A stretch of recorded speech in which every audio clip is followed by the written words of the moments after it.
أعوذ بالله من الشيطان الرجيم. بسم الله الرحمن الرحيم. وقال الذين لا يرجون لقاءنا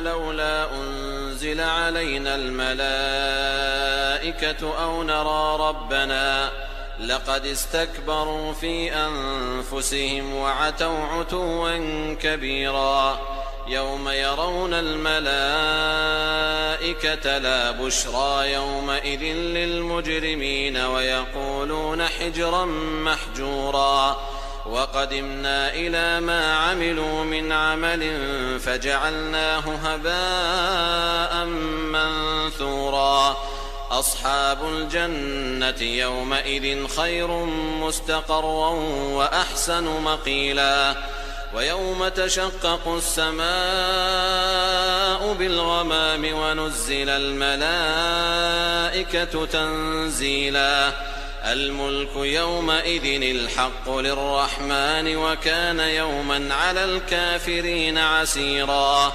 ويوم يعض الظالم على يديه يقول يا ليتني اتخذت مع الرسول سبيلا يا ويلتى ليتني لم أتخذ فلانا خليلا لقد أضلني عن الذكر بعد إذ جاءني وكان الشيطان للإنسان خذولا وقال الرسول يا رب إن قوم اتخذوا هذا القرآن مهجورا وكذلك جعلنا لكل نبي عدوا من المجرمين وكفى بربك هاديا ونصيرا وقال الذين كفروا لولا نزل عليه القرآن جملة واحدة كذلك لنثبت. أعوذ بالله من الشيطان الرجيم. بسم الله الرحمن الرحيم. رب اشرح لي صدري ويسر لي أمري واحلل عقدة من لساني يفقه قولي واجعل لي وزيرا من أهلي رب زدني علما رب زدني علما رب زدني علما. اللهم فقهنا في الدين اللهم فقهنا في القرآن اللهم اخلصنا لوجهك الكريم آمین یا رب العالمین۔ السلام علیکم ورحمۃ اللہ وبرکاتہ۔ کیسے ہیں دوستو آپ سب؟ اللہ تعالیٰ آپ سب کو صحت اور ایمان کی بہترین حالت میں رکھے اور اس قرآن کو سمجھنے کی توفیق عطا فرمائے۔ پیارے ساتھیو، آج ہمارے ہاتھ میں ہے پارہ نمبر 19 وقال الذین۔ پارہ شروع ہوتا ہے آیت نمبر 12، پارہ شروع ہوتا ہے سورۃ الفرقان آیت نمبر 21 اور 22 سے۔ وقال الذین لا یرجون لقاءنا لولا انزل علینا الملائکہ او نرى ربنا لقد استکبروا فی انفسهم وعتوا عتوا کبیرا۔ اور جنہیں ہماری ملاقات کی توقع نہیں، انہوں نے کہا کہ ہم پر فرشتے کیوں نہیں اتارے جاتے یا ہم اپنی آنکھوں سے اپنے رب کو دیکھ لیتے۔ ان لوگوں نے اپنے آپ کو ہی بہت بڑا سمجھ رکھا ہے اور سخت سرکشی کر لی۔ یعنی ترجمے سے ہی واضح ہوتا ہے کہ مشرکین جو ہیں وہ یہ چاہتے ہیں کہ اللہ تعالیٰ ہم پر کیوں نہیں فرشتے نازل کرتا یا خود ہم سے ملاقات کیوں نہیں کرتا۔ کس قدر بے وقوفی کی خواہش ہے ان کی۔ روز حشر کن لوگوں کے لیے سخت ہوگا اور کن لوگوں کے لیے آسان ہوگا، یہی بات ہمیں بتائی گئی ہے اس پارے کے آغاز میں ہی۔ جو لوگ آخرت کا انکار کریں، تکبر اور گھمنڈ میں مبتلا ہو کر گستاخانہ فرمائشیں کریں کہ فرشتے اتر کر ان کو سامنے آئیں اور رب کو وہ اپنی آنکھوں سے دیکھیں، تو ایسے ہی لوگوں کے لیے حشر کا دن نہایت سخت ہوگا۔ بالآخر وہ فرشتوں کو دیکھ تو لیں گے اپنے سر کی آنکھوں سے، لیکن وہ چیخ اٹھیں گے کیونکہ وہ دن ان کے لیے نہایت سخت ہوگا۔ ان کا سب کیا دھرا ضائع ہو جائے گا، جیسے نکما بچہ جس نے کاپی میں کام کرنے کی بجائے لکیریں کھینچی ہوں گی نا اور ساری کاپی کو ضائع کر دیا ہوگا۔ ایسے لوگ جو ایسی ایسی فرمائشیں کریں گے ان کا بھی یہی حشر ہوگا۔ اس کے برعکس وہ دن جب اللہ ہیبت اور جلال کے ساتھ اپنی بادشاہت کو قائم کر دے گا لوگ آنکھوں سے سارے مناظر دیکھ لیں گے، اور اہل ایمان کے لیے یہ دن عزت اور اکرام کا دن ہوگا۔ حدیث میں ہے کہ نبی صلی اللہ علیہ وسلم نے فرمایا کہ مومن کے لیے یہ دن، قیامت کا دن جو 50,000 سال کا ہے، ایسا ہلکا محسوس ہوگا جیسے کسی فرض نماز کا وقت۔ جس طرح مومن کے لیے قیامت کے دن کی مدت انتہائی مختصر اور آسان بنا دی جائے گی، اتنی ہی کافر کے لیے یہ مدت طویل اور سخت ہوگی۔ تو یہ ہمیں پارے کے آغاز میں ہی بتا دیا گیا کہ ایسی فرمائشیں کرنے والوں کا پھر کیا حشر ہوگا۔ آیت نمبر 27 اور 28 میں ہم دیکھتے ہیں کہ منکرین جو انکار کرنے والے ہیں، جیسے کہ مشرکین مکہ تھے، وہ بھی تو انکار کرنے والے ہی تھے نا، تو ایسے لوگوں کو حشر کے دن پھر کون کون سے پچھتاوے ہوں گے۔ آیت نمبر 27 میں ہم دیکھتے ہیں کہ وہ کہیں گے، کاش میں نے رسول کا ساتھ دیا ہوتا، دنیا میں رسالت کا حق ادا کرنے کا اس کو بڑا غم ہوگا۔ پھر اب تو وہ لگا پڑا ہے نا، جو ایک منکر ہے اس وقت تو رسالت کا حق نہیں ادا کرتا، رسالت پہ غور و فکر نہیں ہے اس کا، ماننا نہیں ہے اس کا، اس وقت وہ پچھتائے گا کہ کاش میں نے رسالت کا حق ادا کیا ہوتا۔ اسی طرح آیت نمبر 28 ہم دیکھتے ہیں، ایک اور پچھتاوا اس کو ہوگا، کاش میں نے فلاں کو دوست نہ بنایا ہوتا۔ کن دوستوں کی بات کر رہا ہے وہ یہاں پر؟ جس نے بہکا کر حق سے پھیر دیا، اس وقت اس کو پچھتاوا ہوگا قیامت کے دن، کاش میں نے ایسے دوست نہ بنائے ہوتے جو مجھے جنت سے دور لے گئے، جو مجھے میرے رب سے دور لے گئے، پھر وہ پچھتائے گا۔ سیدنا انس بن مالک فرماتے ہیں کہ ایک شخص نے نبی صلی اللہ علیہ وسلم سے عرض کیا، اے نبی، کیا قیامت کے دن کافر اپنے منہ کے بل حشر کیے جائیں گے؟ آپ صلی اللہ علیہ وسلم نے فرمایا، جس پروردگار نے انسانوں کو 2 پاؤں پر چلایا، کیا وہ قیامت کے دن انہیں منہ کے بل نہیں چلا سکتا؟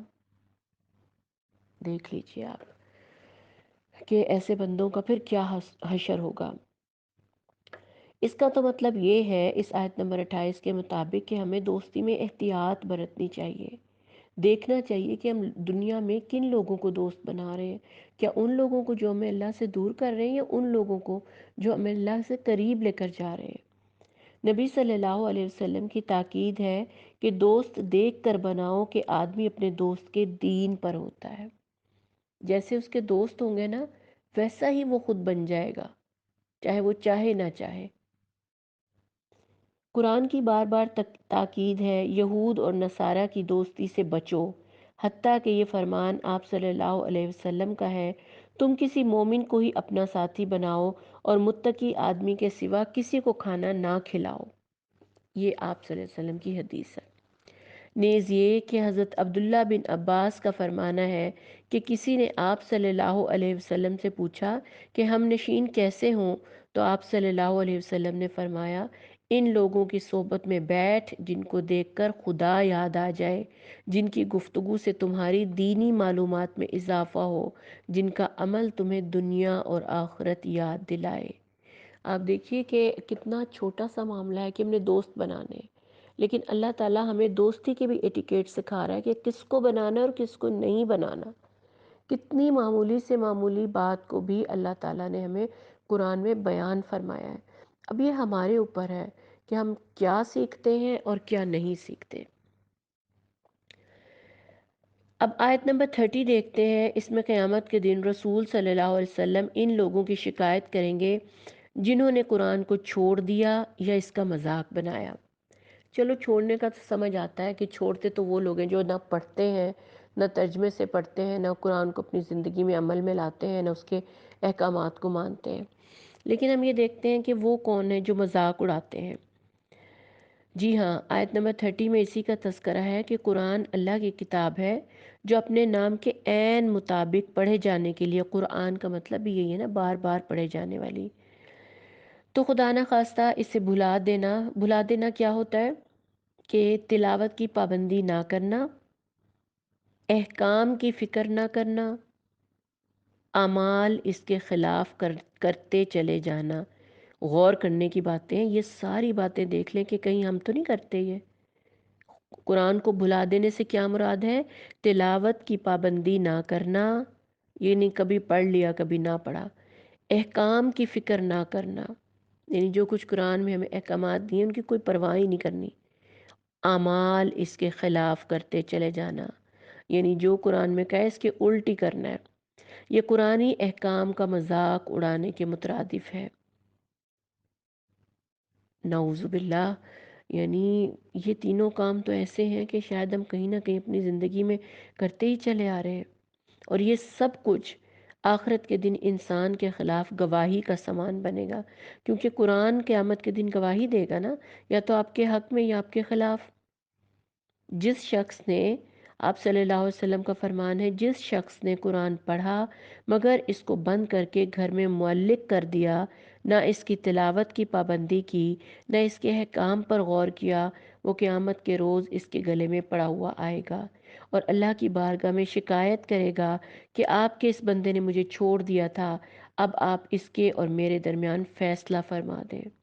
استغفر اللہ، یعنی ڈرنے کی بات ہے کہ جب قیامت کے دن قرآن بھی ہمارے خلاف اور حق میں فیصلہ دے گا اور شکایت بھی کرے گا اللہ تعالیٰ سے۔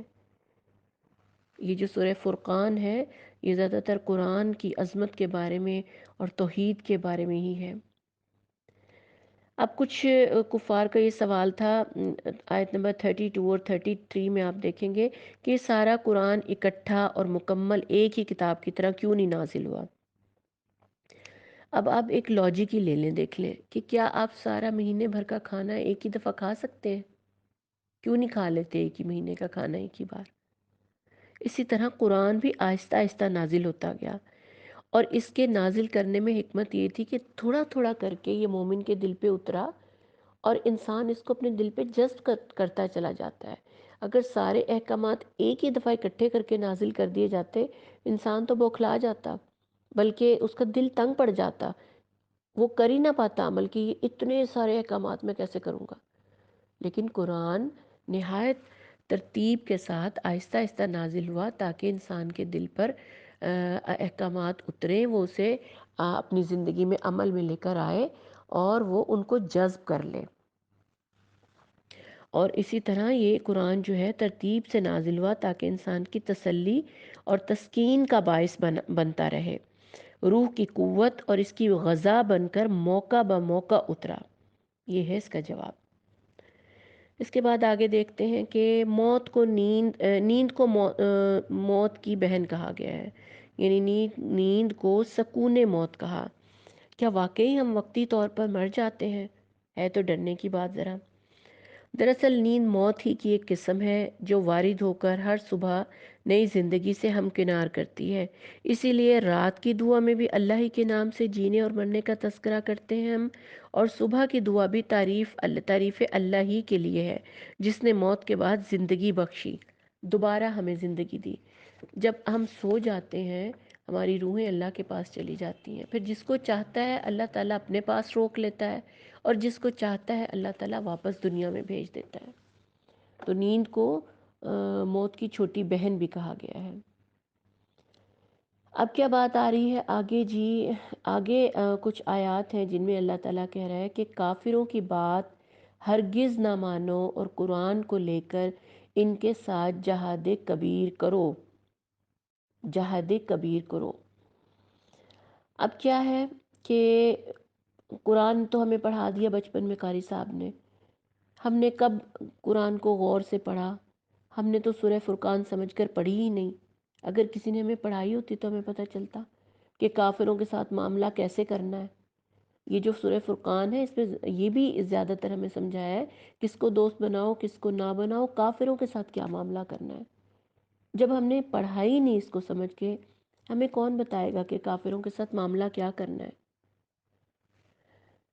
اب یہ ہے کہ پہلے تو قرآن جو ہے ہم نے اپنی زندگیوں میں ہم لائے ہی نہیں، اس کو اپنی اسلامی تاریخ کو نہ دیکھا، نہ اپنی پہچان کو دیکھا، اور دوست بھی بنائے تو یورپ کو بنایا، امریکہ کو بنایا کیونکہ وہ ہمیں ایڈ دیں، ہمیں امداد دیں، لیکن پھر ساتھ ہی شرط کیا رکھتے ہیں کہ ہر جگہ عورت کو ملازمت دو۔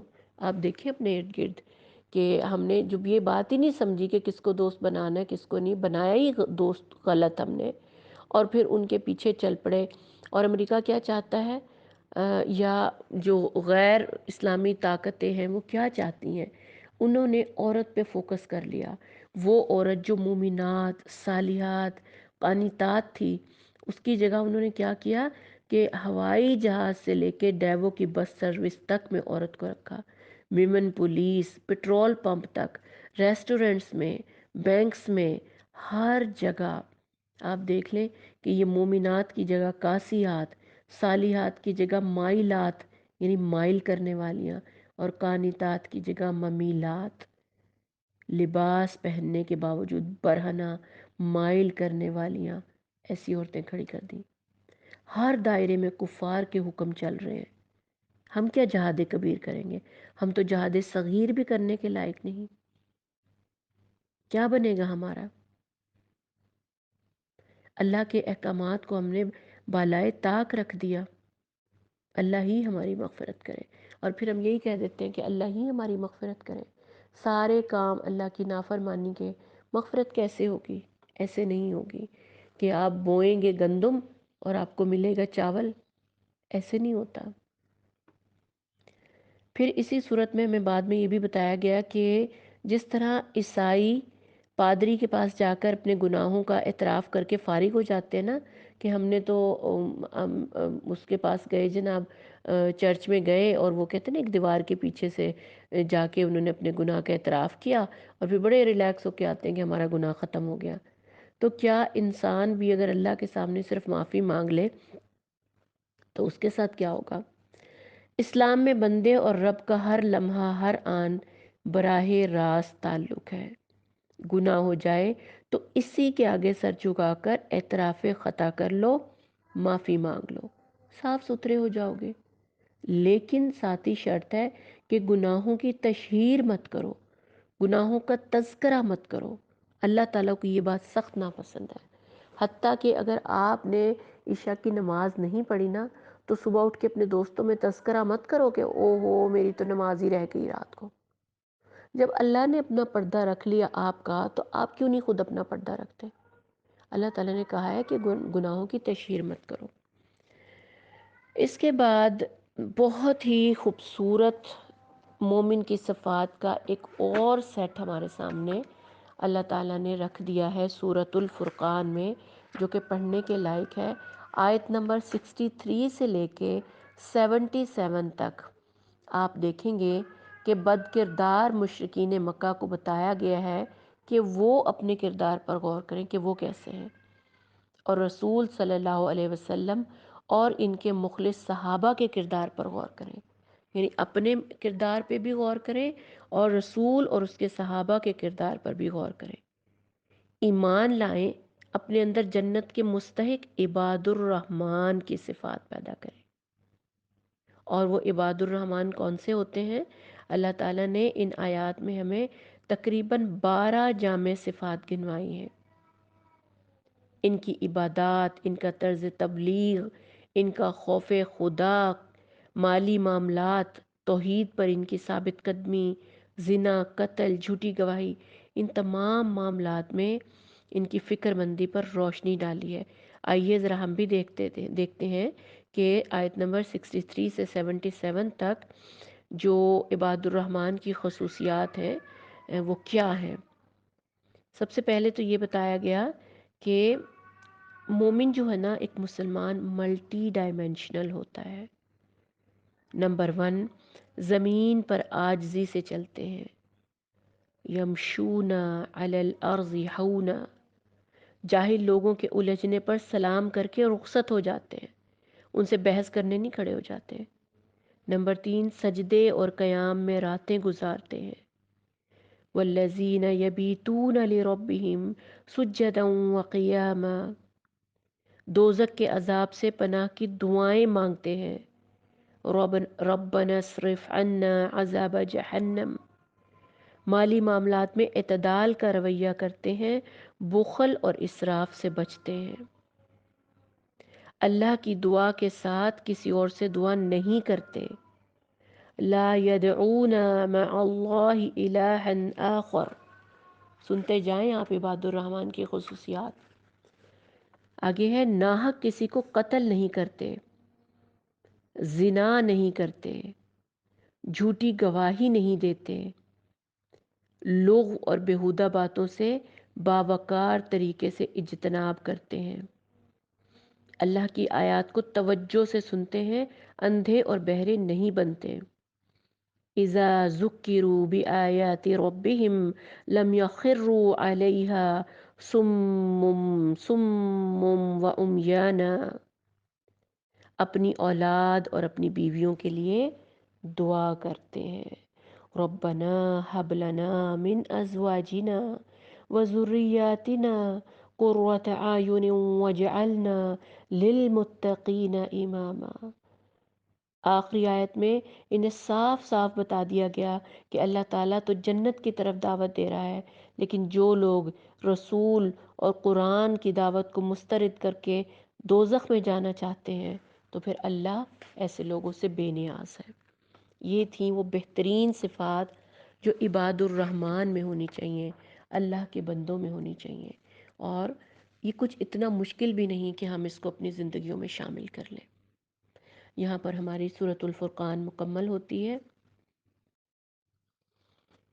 پارہ نمبر 19 میں اگلی سورت ہے سورۃ الشعراء، اور اس میں پھر سے ہمیں، جیسے کہ ہم نے پہلے بھی پڑھے تھے، مختلف انبیاء کے دعوت تبلیغ کا تذکرہ ہے.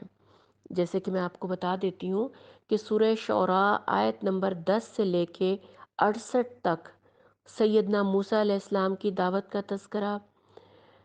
اسی صورت کی آیت نمبر 69 سے 104 سیدنا ابراہیم کی دعوت کا تذکرہ. آیت نمبر 105 سے 122 میں سیدنا نوح علیہ السلام کی دعوت کا تذکرہ.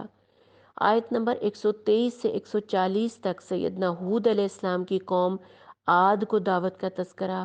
آیت نمبر 141 سے 159 تک سیدنا صالح علیہ السلام کی قوم سمود کو دعوت کا تذکرہ. پھر آیت نمبر 160 سے 175 سیدنا لوط علیہ السلام کی قوم کو دعوت کا تذکرہ. اور آیت نمبر 176 سے 191 سیدنا شعیب علیہ السلام کی اصحاب مدین کو دعوت کا تذکرہ. ہر ایک کے لیے قرآن مجید میں کذبا کذبت یہی الفاظ استعمال ہوئے. اور ہمارے لیے یہ درس عبرت ہے کہ توحید کے بولنے والے کو چاہیے کہ جب تک زندہ رہے توحید کو ہی صرف اور صرف توحید پہ فوکس کرے، اپنا کام کرتا رہے، اپنا کردار پیش کرتا رہے اور بالکل بھی مایوس نہ ہو. آئیے دیکھتے ہیں کس طرح تکذیب کی، مختلف قوموں کی تکذیب کا کیسے ذکر ہے کہ قوم نوح نے بھی رسولوں کی تکذیب کی، یعنی رسولوں کو جھٹلایا. کذبت قوم نوح المرسلین. پھر قوم عاد نے بھی رسولوں کی تکذیب کی، کذبت عاد المرسلین. قوم سمود نے بھی رسولوں کی تکذیب کی، کذبت سمود المرسلین. کذبت قوم لوط المرسلین، کذبت اصحاب الایکۃ المرسلین. اور پھر محمد صلی اللہ علیہ وسلم کی تکذیب کس نے کی؟ قریش نے، اور ان کا مذاق اڑایا. نہ صرف تکذیب کی بلکہ ان کا مذاق اڑایا. لیکن ہمیں کیا پتہ چلتا ہے کہ تمام انبیاء نے صرف اور صرف توحید کی دعوت کی دی اور یہی کہا کہ ہم تم سے کسی قسم کا معاوضہ نہیں چاہتے، ہم صرف اور صرف اپنے رب کی توحید بیان کرتے ہیں. اور اللہ نے پھر ہمیں ان سارے قصوں سے یہی کہا کہ آپ اپنا کام کرتے رہیں.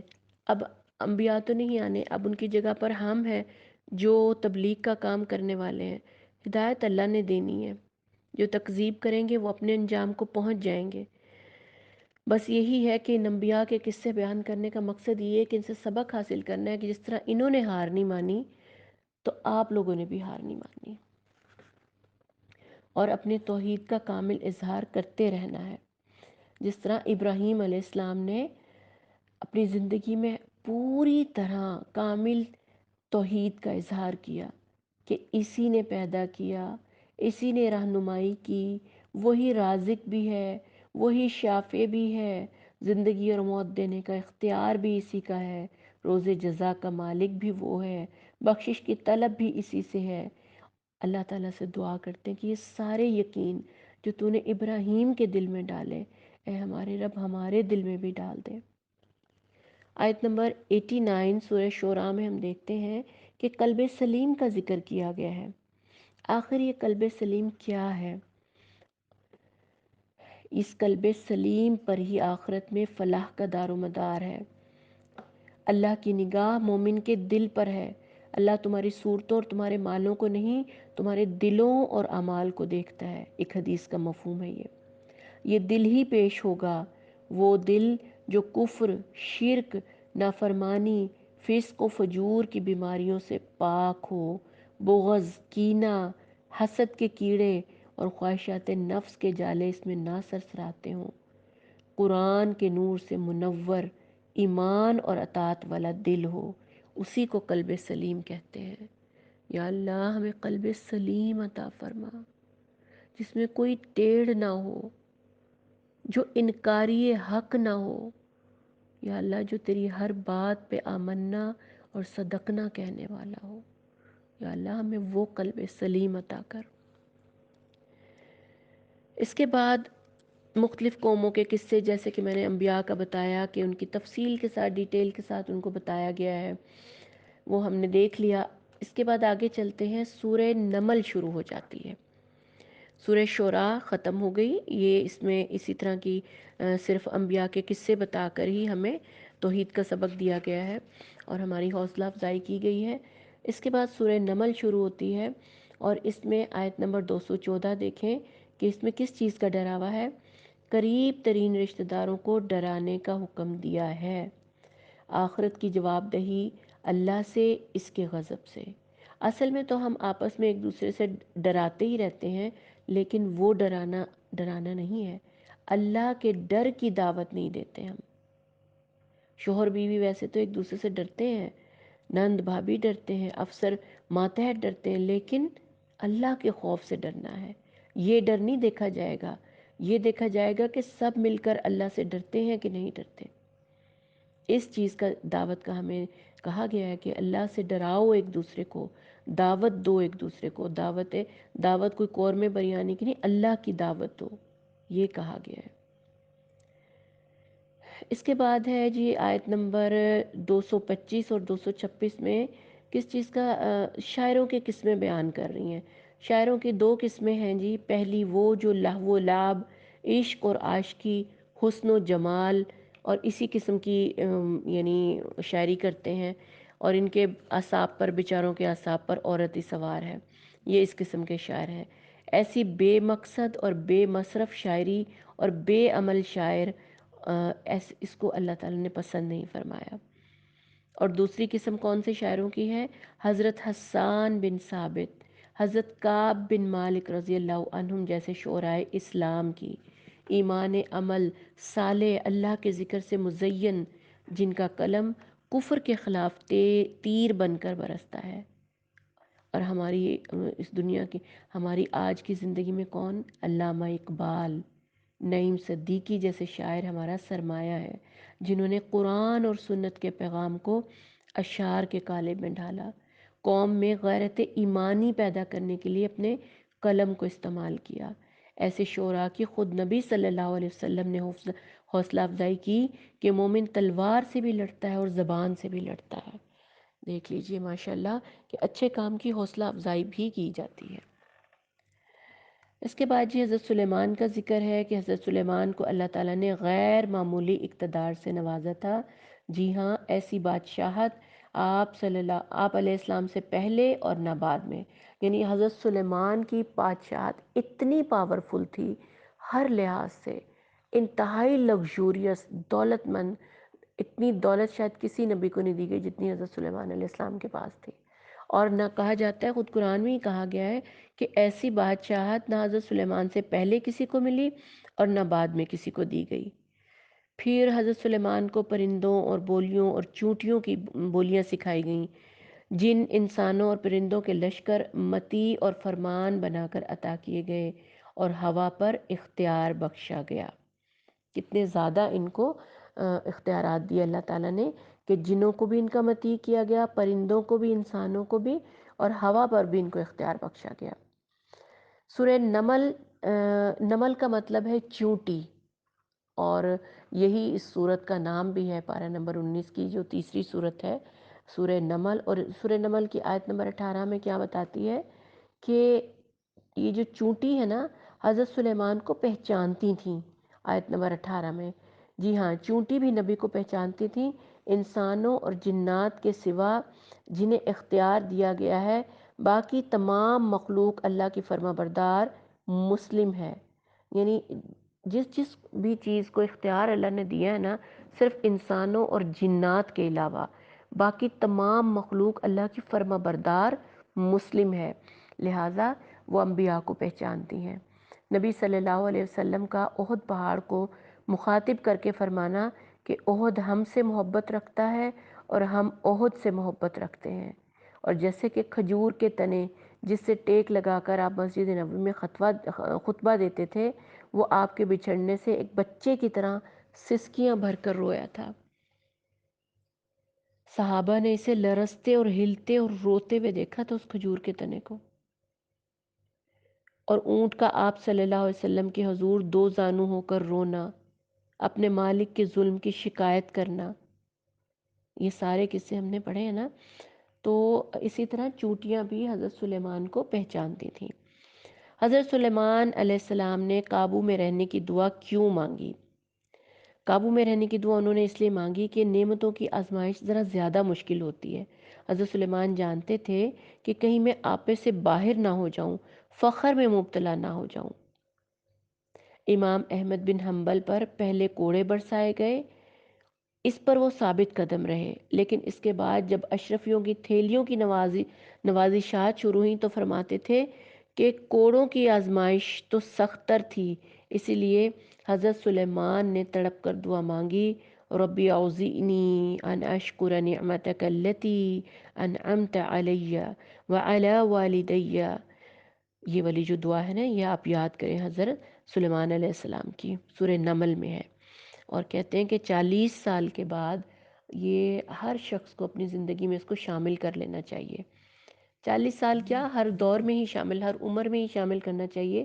یہ ایک شکر گزاری کی دعا ہے کہ اللہ تعالیٰ نے جو جو نعمتیں اور جو جو نوازشات مجھ پر کی ہیں، بندہ اس دعا کے ذریعے شکر ادا کرتا ہے اپنے رب کا کہ یا اللہ مجھے قابو میں رکھ، اللہ کا شکر گزار بندہ اور اطاعت گزار رہنے کی، عمل صالح کرنے کی مجھے نصیب فرما، جو ایسے اعمال جو تجھے پسند آئیں اور جو قبولیت پائیں۔ عاجزی اور انکساری کی دعا ہے یہ، ٹھیک ہے۔ سورۃ آیت نمبر 19 میں یہ دعا ہے، آپ دیکھیں گے سورۃ النمل آیت نمبر 19 میں۔ اس کے بعد آیت نمبر 23 اور 24 میں ہدہد کا قصہ آ رہا ہے کہ کیا ہدہد بھی حضرت سلیمان کے لشکر میں سپاہی تھا؟ اس کا عہدہ تو معلوم نہیں تھا، تاہم مطیع فرمان اور لشکری تھا۔ یہ جو ہدہد ہے یہ معائنے کے وقت غائب تھا، یعنی جب حضرت سلیمان نے اپنے لشکر کا، سپاہیوں کے لشکر کا معائنہ کیا تو وہ غائب تھا، اس لیے اس کی پوچھ گچھ ہوئی کہ تم کہاں تھے؟ تو پھر ہدہد نے قوم سبا کا پتہ دیا کہ ایک ایسی قوم ہے جو سورج کو سجدہ کرتی ہے اور شرک میں مبتلا ہے، اس کی حکمران ایک عورت ہے، قوم بڑی خوشحال ہے اور تخت بہت ہی عظیم الشان ہے۔ یہ آیت نمبر 23 اور 24 میں سارا قصہ بیان کیا گیا ہے۔ ہدہد کو ملکہ سبا کو خط دینے پر مامور کیا تاکہ اسے اسلام کی دعوت دی جائے، اور ہدہد کو خط دے کر ملکہ سبا کے پاس بھیجا گیا۔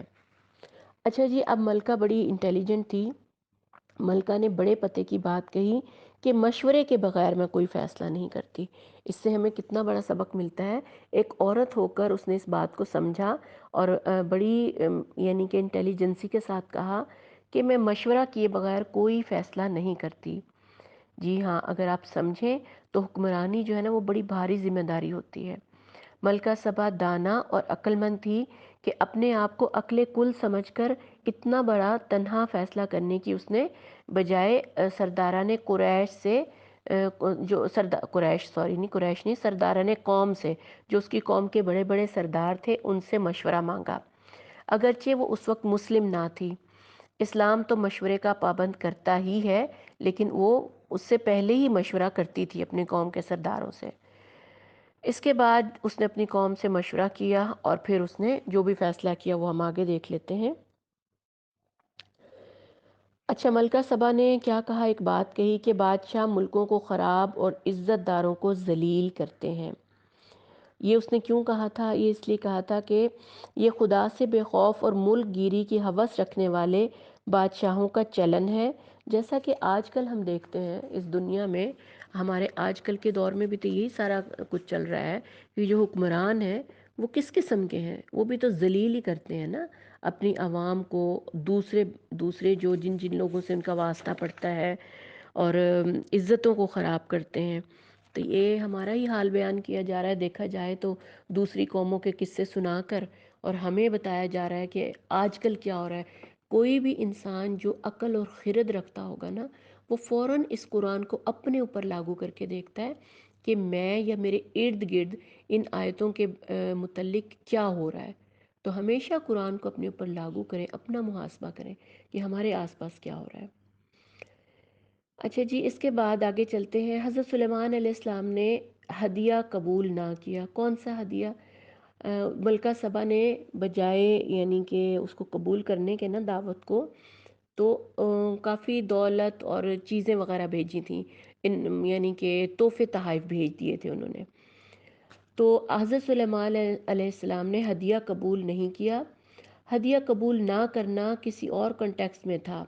دعوت اسلام اور ایمان کی دی گئی تھی۔ ایسے میں یہ واضح فرمایا کہ مجھے تمہارا مال اور تحائف مطلوب نہیں، یعنی حضرت سلیمان نے یہ واضح کر دیا کہ میں نے تو تمہیں ایمان کی دعوت دی ہے اور تم مجھے تحفے بھیج رہی ہو۔ میرا مقصد تمہارا مال اور تمہارے تحفے تو نہیں ہے، تمہارا ایمان اور ایک صالح نظام حیات، اس کا اتباع کرنا، ہمارا تو مقصود یہ ہے کہ تم مسلم ہو جاؤ، ٹھیک ہے؟ تو یہ چیز حضرت سلیمان نے اس لیے ملکہ سبا کے ہدیوں کو قبول نہ فرمایا۔ پھر حضرت سلیمان نے ملکہ سبا کا تخت منگوا لیا جھٹ پٹ، اور وہ قصہ بھی آپ کو یاد ہی ہوگا کہ کیسے ان کے ایک بیٹھا ہوا تھا، ان کا جو ان کے کیبنٹ میں ایک بندہ تھا، ایک نے کہا کہ میں 1 منٹ میں لا سکتا ہوں، دوسرے نے کہا کہ میں پلک جھپکنے سے بھی پہلے ملکہ سبا کا تخت یہاں لا سکتا ہوں۔ یعنی اس وقت جادو اور جنات اور علم اتنا زیادہ تھا، اصل میں کوئی بھی چیز طاقتور نہیں تھی، اپنے علم کی بنا پر وہ شخص ایسا کہہ رہا تھا۔ اور ہم اس میں حیرت کی بات بھی نہیں ہے، آج کی سائنس ابھی تک اس مقام تک ویسے نہیں پہنچی ہے، لیکن آواز سے زیادہ تیز رفتار جہازوں کی دنیا بھی ایک ملک سے دوسرے ملک میں 1 منٹ میں تخت کو لا سکتی ہے نا۔ تو اس وقت کیوں نہیں ممکن؟ یہی لوگ تھے، یہی اللہ کی مخلوق تھی، اور ہمیں کیا پتا اس وقت علم کتنا زیادہ تھا اور ترقی کتنے عروج پر ہوگی، کیا پتا ہم تو نہیں نہ جانتے، لیکن پتہ چلتا ہے کہ شاید اس وقت بھی سائنس کافی اپنے علم کی بنا پر کافی ترقی پر تھی۔ اس کے بعد ہم کیا دیکھتے ہیں کہ حضرت سلیمان تو اس معجزے پر بہت خوش ہوئے ہوں گے، یعنی جب ان کے کیبنٹ میں جو ذی علم بندہ تھا، یہ معجزہ تھا اصل میں۔ یہ جو واقعہ میں نے آپ کو بتایا نا کہ ایک انسان نے کہا کہ میں تو پلک جھپکتے ہی ملکہ سبا کا تخت لا سکتا ہوں آپ کے سامنے، تو یہ اس وقت کا ایک معجزہ تھا۔